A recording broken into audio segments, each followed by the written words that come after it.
Hello friends, आज हम सीखेंगे कटोरी ब्लाउज की सिलाई अस्तर वाले की। तो देखिए यहाँ पे सभी पार्ट में पहले अस्तर को चिपका के आपको रेडी कर लेना है। और इस तरह से देखिए सभी पार्ट रेडी हो गया है। पीछे पल्ले में टक्स भी मैंने लगा लिया। तो जिस प्रकार से हम सभी पार्ट को रेडी करते हैं सेम वैसा ही करना है।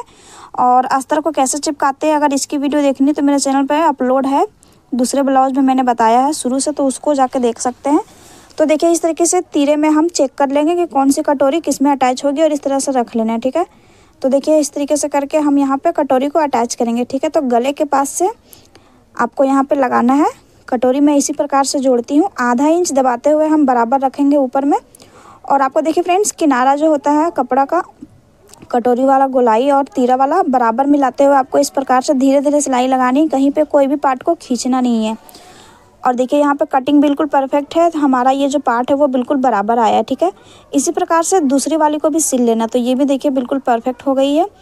अब यहाँ पे हम टक्स की सिलाई लगाएंगे। तो देखिए ये जो है ब्लाउज हमारा वो है 34 चेस्ट साइज़ का। ठीक है, तो इसमें हम लोग टक्स की जो लंबाई है वो कितनी रखेंगे यहाँ पे मैं बता दूंगी। तो देखिए हमारा कट लगा हुआ है, ठीक है, टक्स का। तो कट को कट से मिलाते हुए इस तरह से फोल्ड करते हैं। और यहाँ पे मुझे टेप की सहायता से नाप के मार्किंग करना होता है। ठीक है, आपको करना है इस प्रकार से। तो देखिए पहले एक सीधी लाइन में यहाँ पे खींच रही हूँ फ्रेंड। तो ये लाइन हमारा है वो 2.5 इंच का है। तो देखिए मैं यहाँ पे क्लियर दिखा रही हूँ, उसमें दिख नहीं रहा था।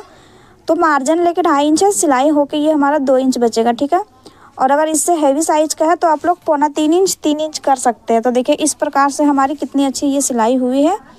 और इसमें नोक वगैरह भी नहीं निकलता। ये जो कटिंग है वो मेरा फर्मे से किया हुआ ब्लाउज है। और इस प्रकार से एक और टक्स लगाते हैं हम लोग साइड में। तो ये हमारा इस तरह से सिलाई लगेगा। मेन टक्स के लंबाई के बराबर में थोड़ा सा पीछे निकालना है। अंदर देखिए इस तरीके से कट कर देंगे कपड़े को। तो देखिए फाइनल हमारा कटोरी का शेप कितना सुंदर आया है।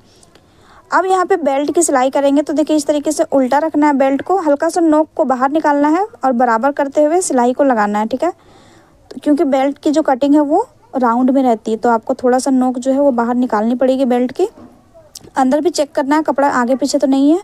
और नीचे करते हुए कपड़े को दबाएंगे। ऊपर एक क्रीज सिलाई, ये ऑप्शनल है, आपको मर्जी है तो लगाए, अन्यथा 2 बार सिलाई अंदर ही लगा सकते हैं। मैं कहीं डबल सिलाई नहीं मारती हूँ। तो इसमें देखिए इस तरीके से रेडी हो गया। दोनों भी रेडी कर लेना है फ्रेंड्स। दूसरे साइड को बीच में यहाँ पे चेक करेंगे आपस में बेल्ट के पास तक की दूरी अगर बराबर है तभी एक जो हमारा रहता है उसमें सिलाई लगाएंगे। और छोटा बड़ा होगा तो बराबर करके लगानी है। ठीक है, इसके बाद हम लोग यहाँ पे काज बटन जैसे अटैच करते हैं पट्टी, वैसे सिलना है। तो ये हम काज की पट्टी सिलाई कर रहे हैं। और इस प्रकार से देखिए इसकी सिलाई होती है। जो पहली बार देख रहे हैं, जिनको नहीं पता होगा वो इस तरीके से लगाएं। और जिनको पता है वो तो पता ही होगा कि किस तरीके से सिलाई की जाती है। तो आपको इस प्रकार से सिलना होता है। तो ज़्यादा कुछ मैं इस वीडियो में नहीं दिखा रही हूँ, हालांकि कुछ टिप्स मैं दूंगी इसमें जिससे आपकी ब्लाउज की फिटिंग है वो परफेक्ट है। ठीक है, सिलने के बाद अभी देखिए ये हमारा जो है वो बटन का पट्टी है। तो इसको इस तरीके से रख के सिला जाता है। और ये किस साइड लगती है ये भी आपको यहाँ से पता चल रही होगी। तो यहाँ पे फ्रेंड्स मैंने अस्तर का पीस नहीं यूज किया बटन पट्टी में, हालांकि मेरा कपड़ा पतला था। आप लोग यूज करना चाहे तो कर सकते हैं, ये भी ऑप्शनल है। ठीक है, आपकी मर्जी जैसी हो। अब यहाँ पे क्या करेंगे, पीछे पल्ले को लेंगे, साइड में इस तरीके से मिलाते हुए लंबाई का निशान लगा लेंगे बेल्ट को फोल्ड करने के लिए। तो देखिए इस प्रकार से सीधा फोल्ड करके काज बटन की साइड में आपको मार्किंग करना है। अंदर देखना है कपड़ा अगर आपका एक्स्ट्रा है फोल्डिंग में तो छांट दे। अब फ्रेंड्स देखिए यहाँ पे हम क्या करेंगे, काज की फोल्डिंग करेंगे। तो देखिए इस प्रकार से काज की जब फोल्डिंग होती है तो 3 लेयर में कपड़ा जो है वो मोटा हो जाता है। तो इस तरीके से जब काज को कट करोगे तो प्रॉब्लम होगा। तो यहाँ पे क्या करना है, इस तरह से देख लेना है कि हमारा ये कहाँ तक फोल्ड होगा। और इस तरीके से मार्किंग करके थोड़ा सा कपड़े को हम छोड़ते हुए कटिंग करेंगे। ठीक है, तो देखिए यहाँ पे जो है वो इस प्रकार से काट लेना है आपको, हल्का कपड़ा छोड़ते हुए। ठीक है, तो यहाँ पे ये चीज़ आपको समझ में आ गई। यही गलती नए लोग करते हैं और उनकी काज जो है वो काफ़ी मोटी होती है। तो देखिए यहाँ बीच में कटेगा। और फिर से मैं आपको दिखाती हूँ फोल्ड करके। ये जो कपड़ा हमारा बीच में देखिए नहीं आ रहा है, तो केवल यहाँ पे 2 लेयर में हमारा हो जाएगा फ्रेंड्स कपड़ा, जिसके कारण से यहाँ पे काज जो है वो बहुत अच्छी कटिंग भी होगी और काज फिनिशिंग से बनती है। तो उम्मीद करती हूँ यहाँ पे आप लोगों को ये जो तरीका मैंने सिखाया वो समझ में आया होगा।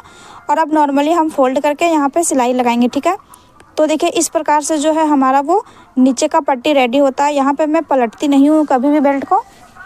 इसी प्रकार से दोनों को बराबर से मिला के फोल्ड कर लेंगे दूसरे वाले साइड में। तो यहाँ पे क्या है ना, हमारा बटन लगेगा। तो यहाँ पे आपको मोटा करके भी फोल्ड करोगे तो कोई दिक्कत नहीं है। ठीक है, अब यहाँ पे देखिए इस तरीके से बीच में हम सिलाई चला देंगे, एक कच्ची सिलाई ये सिलाई जो है वो फिटिंग के बाद में खोलूँगी, ठीक है, गला पट्टी वगैरह बनाते टाइम। तो आगे पल्ले को सीधा रखना है, इसके ऊपर से उल्टा करते हुए पीछे पल्ले को रखना है और शोल्डर को अटैच कर लेना है, ठीक है। तो कंधे को यहाँ पे फ्रेंड्स हम 2 बार सिलाई लगा के देखिए जोड़ लेंगे और पीछे पल्ले का आपको बीच में एक निशान लगा लेना है, हल्का सा देखिए यहाँ पे बराबर करते हुए छाटना है बाजू जोड़ने से पहले। और इस तरीके से आपको डाउन वाला हिस्सा को देख लेना है कि आपका किस साइड का ये बाजू आ रहा है और इस तरीके से चेक करते हुए बाजू को जोड़ेंगे। तो देखिए बाजू का सेंटर का एक कट लगाना होता है आपको और इस प्रकार से कंधे के जॉइंट के पास सेंटर को मिलाते हुए ऐसे नापते जाएंगे, जितना दूर तक जाएगा हमारी बाजू वहाँ से हम इसको जोड़ते आएंगे फ्रेंड्स। तो यहाँ पे केवल आपको इस चीज़ का ध्यान रखना है कि बाजू का कट जो था, यानी कि बाजू का बीच वाला हिस्सा और कंधा बिल्कुल आपस में मिलनी चाहिए, आगे पीछे नहीं होना चाहिए, ठीक है। और इसको आप चाहें तो आधा आधा भी जोड़ सकते हैं, जिनको ये प्रॉब्लम होती है डायरेक्ट नहीं सिल पाते हैं नए लोग, तो हम लोगों का प्रैक्टिस है इसलिए ये हो जाता है। अभी दूसरे बाजू को इसी प्रकार से जोड़ लेना। तो देखिए बाजू हो गई है हमारी अटैच। अब यहाँ पे हम क्या करेंगे, पीछे का जो सेंटर हमने लगाया था ब्लाउज में और आगे का सेंटर को इस प्रकार से मिलाते हुए यहाँ पे साइड में एक सिलाई लगाएंगे। तो गले के पास भी देखिए आपको मिलाते हुए सिलाई लगाना है और यहाँ पे देखिए हमारा जो पल्ला है वो बढ़ रहा है आगे का बाजू अटैच के पास, तो थोड़ा सा कपड़े को दबा देना है और इस तरीके से मैनेज करना है। और अगर आपका बराबर है तो फिर कोई प्रॉब्लम नहीं, तो इस तरीके से होती है। तो इसी तरह से आपको यहाँ पे समाधान निकालना होता है, ठीक है। इसलिए मैं छोटे छोटे टिप्स आप लोगों के साथ शेयर कर रही हूँ। एक्स्ट्रा फैब्रिक छाट देंगे तो ये बहुत ज़रूरी मिलाना, सेंटर आगे पीछे का। सेम दूसरे साइड करेंगे तो देखिए यहाँ पे हमारा बिल्कुल भी कम ज़्यादा नहीं हो रहा है, एक साइड हमारा हुआ था इसलिए मैंने किया। तो इसी प्रकार से यहाँ पे भी साइड में एक सिलाई पहले लगा लेंगे, उसके बाद जो भी एक्स्ट्रा फैब्रिक मैंने छाटा था दूसरे पल्ले में इसमें भी छाट लेंगे। अब इसमें हमको क्या करना है, अपना मेजरमेंट के अनुसार से मार्किंग करनी। तो देखिए ब्लाउज़ का नाप है मेरे पास, तो मैं आपको दिखा देती हूँ किस तरीके से नाप लिया जाता है।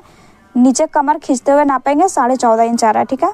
चेस्ट नापना है तो देखिए फ्रेंड्स एक भाग हमारा 8 आ रहा है, तो हमें 8.5 इंच इसको लूजिंग करके ही रखना है और बाजू जितनी रहेगी उतना रखना। तो देखिए बाजू 6.25 इंच था, आपका जो भी रहेगा उस तरीके से मार्किंग करेंगे।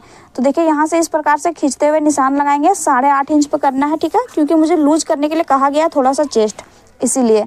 कमर 14.5 था, उसका 1/4 मतलब सॉरी हाफ करेंगे 7.25, ठीक है। इस तरीके से आधा करना है जितना भी आएगा और यहाँ पे 6.25 इंच पे हम बाजू की मार्किंग करेंगे, ठीक है। तो देखिए इस तरीके से आपको करके नीचे वाले निशान को चेस्ट से मिलाना। तो देखिए फ्रेंड्स हमेशा चेस्ट और आपका कमर सीधा ही आएगा। प्रॉब्लम कब आती है, जब हम बाजू के पास सिलाई को मिलाते हैं और ये मार्किंग यानी कि, तो देखिए गोल आ गया। तो अब क्या करना है, आपको यहाँ पे गोलाई को छोड़ के सीधी आपको सिलाई लेके जाना है, उसके लिए आपको सीधा टेप से मार्किंग करना। तो देखिए अभी हमारा चेस्ट है वो आधा इंच कम हो गया है, थोड़ा सा नीचे से देखिए खींचते हुए इसको नापेंगे तो इस तरीके से परफेक्ट आएगा। तो चेस्ट को नापने का भी तरीका इस तरीके से होता है, तो थोड़ा सा नीचे से चेक कर ले, अगर इस तरीके से आपका ये परफेक्ट हो जाएगा। तो यहाँ पे अगर आपका राउंड हो जाता है यानी कि गोल सिलाई, तो बिल्कुल आप ना घबराएं, इसको सीधा करके मार दे, ठीक है।